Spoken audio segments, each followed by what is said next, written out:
Price God. ஆண்டவர் இயேசு கிறிஸ்து நாமத்தினாலே வாழ்த்துக்கள். வேதாகமத்தில் சொல்லப்படுகிற முதல் புஸ்தகம், பைபிளில் காணப்படுகிற முதல் புஸ்தகம் பென்டடுக் அல்லது பஞ்சாகமம் என்று சொல்லக்கூடிய முதல் 5 புஸ்தகத்தை பார்க்கிறோம். இதை மோசே எழுதினார். இந்த 5 புஸ்தகம் கொடுத்து பார்க்கிற பொழுது முதல் 4 புஸ்தகத்தின் தொகுப்பு தான் உபாகமமாக இருக்கிறது. இந்த உபாகமத்தில் உப ப்ளஸ் ஆகமம், துணை ப்ளஸ் ஆகமம், துணை ஆகமம் அல்லது துணை நியாயப்பிரமாணம் என்று நம்மால் சொல்ல முடியும். ஆகவே இவருடைய இந்த புஸ்தகத்தின் முக்கிய குறிக்கோள் என்ன சொன்னால், இஸ்ரேல் ஜனங்களை ஆண்டவர் வனாந்திரத்தின் மூலமாய் கானான் தேசத்துக்கு கொண்டு போக வேண்டும் என்பது தேவனுடைய மிகப்பெரிய திட்டமாக இருந்தது. ஆகவே அந்த திட்டத்தை நிறைவேற்றும்படியாக அவரை அழைத்து சென்றார் என்று சொல்லி பார்க்கிறோம். ஆகவே இவர்கள் போகிற இடங்களிலே அநேக பிரச்சனையை சந்தித்தார்கள்.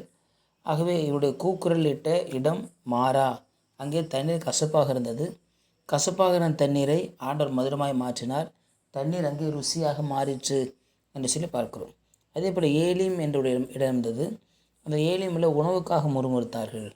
ஆகவே ஆண்டவர் காடை அனுப்பி மன்னாவை கொடுத்து அவருடைய உணவின் பசியின் கோரத்தை நீக்கி போட்டார் என்று சொல்லி பார்க்கிறோம்.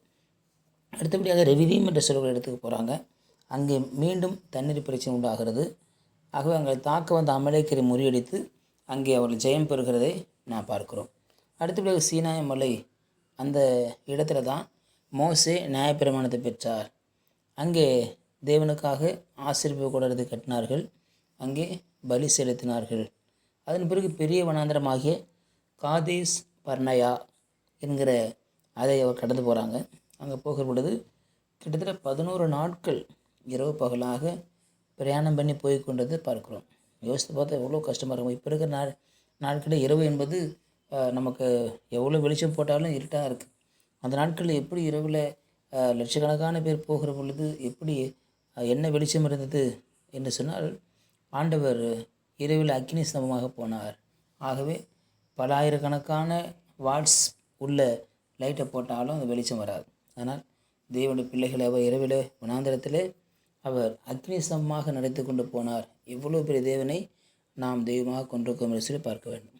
அடுத்தபடியாக பார்க்கிற பொழுது 10 வேவுக்காரரை அங்கே அனுப்புகிறார்கள். ஆகவே அங்கே அனுப்பி அங்கே வேவு பார்க்கும்படியாக அனுப்புகிறார்கள்.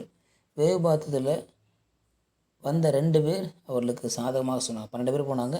10 பேர் எதிராக பேசினார்கள். 2 பேரோ அவர்களுக்கு சாதகமாக பேசினார்கள் என்று சொல்லி பார்க்கிறோம். அடுத்து ஏதோம் என்ற இடத்தை பார்க்கிறோம். ஏதோம் என்றால் ராஜபாதை என்று சொல்லப்படுகிறது. அந்த ராஜபாதையில் ஜனங்கள் நடந்து சென்றார்கள். அடுத்து சேரோத் என்று பார்க்கிறோம். சேரோத் என்றால் அர்னோன் அல்லது செங்குத்தான மலை என்று பார்க்கிறோம். அது கிட்டத்தட்ட 520 மீட்டர் செங்குத்தாக இருக்கும். அதில் அவர்கள் கடந்து போக வேண்டியதான ஒரு சூழல் இருந்தது. அதேபோல் நேபா மலை என்று சொல்லக்கூடிய மலை இருக்கிறது. அந்த மலை பக்கத்தில் இருக்கிற காதேசில் தான் மீரியாம் இருந்தார். ஓர் என்கிற இடத்துல ஆரோன் மரித்தார் என்று சொல்லி பார்க்கிறோம். அங்கே போய் வந்த அந்த வேவுக்காரர்கள் பார்க்கிற பொழுது 2 பேர் மாத்திரம் சொன்னாங்க, நல்ல தேசம் என்று சொன்னார்கள். நல்ல தேசமாக இருக்கிறது, அதை எளிமையாக நாம் பிடித்து கொள்ளலாம் என்று சொன்னார்கள். ஆனால் மற்றவர்களோ, நம்மை காட்டிலும் பலவான்கள், அந்த பட்டணம் பெரியது, நோக்கி அங்கே இருக்கிறாங்க, அங்கே வானத்தை யாவும் மதில்களாக கொண்டிருக்கிறாங்க, நெடியவர்கள், உயரமானவர்கள், அவள் எதிர்ப்பது மிகுந்த கஷ்டம் என்று சொல்லி மீதி 10 பேரும் அவளுக்கு எதிராக பேசினார்கள். அப்படி பேசுகிற பொழுது அங்கே 2 பேர் நல்ல செய்தியையும் 10 பேர் துர்ச்செய்தியும் கொண்டு வந்தார்கள்.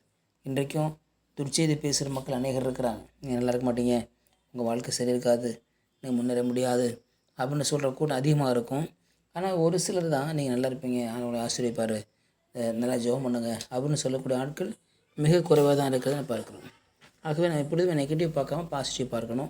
அப்படி பார்க்கிற பொழுது நாம் முன்னேறி செல்ல முடியும், முன்னேற்றத்தை நோக்கி நம்மால் போக முடியும் என்று சொல்லி பார்க்கிறோம். ஆக நமக்கு பின்னால் நடந்த காரியங்களிலே எது நமக்கு சாதகமானதோ அவைகளை எடுத்துக்கொண்டு பாதகமானவைகளை விட்டு விலக வேண்டும் என்று சொல்லி நான் பார்க்கிறோம். ஆகவே தான் இங்கே அந்த 10 பேர் சொன்னது தோல்வி முகமாக இருந்தது, 2 பேர் சொன்னது தான் வெற்றி முகமாக இருந்தது. எப்படி வெற்றி பக்கம் ஆட்கள் குறைவாக இருப்பாங்க, பாசிட்டிவாக பேசுகிற மக்கள் குறைவாக இருப்பாங்க. ஆனால் முறுமுறுக்கிறவர்களும் புறம் பேசுகிறவர்கள் தான் கூட்டம் எங்கேயும் அதிகமாக இருக்கும். சபையிலும் அப்படி தான், குடும்பத்திலும் அப்படி தான், மற்ற வெளியிலும் அப்படி தான், எல்லா இடத்துலையும் அப்படி தான் இருக்கும். ஆகவே நாம் அப்படி செய்யாமல் தேவனுடைய வார்த்தைகளை பார்த்து, வாக்குத்தங்களை பார்த்து சரியான பாதையில் போகிற பொழுது கர்த்தர் நம்மையும் நம்ம குடும்பத்தை ஆசீர்வதிச்சுகளை பரிசுப்பிதாவே. நாளுக்காக ஸ்தோத்திரம். கேட்ட வார்த்தை நன்றி ஆண்டவரே. தொடர்ந்து இந்த வார்த்தை நடத்துவீராக. உங்களுடைய கருத்தை தாழ்த்து விப்படும் இயேசு நாமத்தில் பிதாவே. ஆமேன், ஆமேன். You will be succeeded.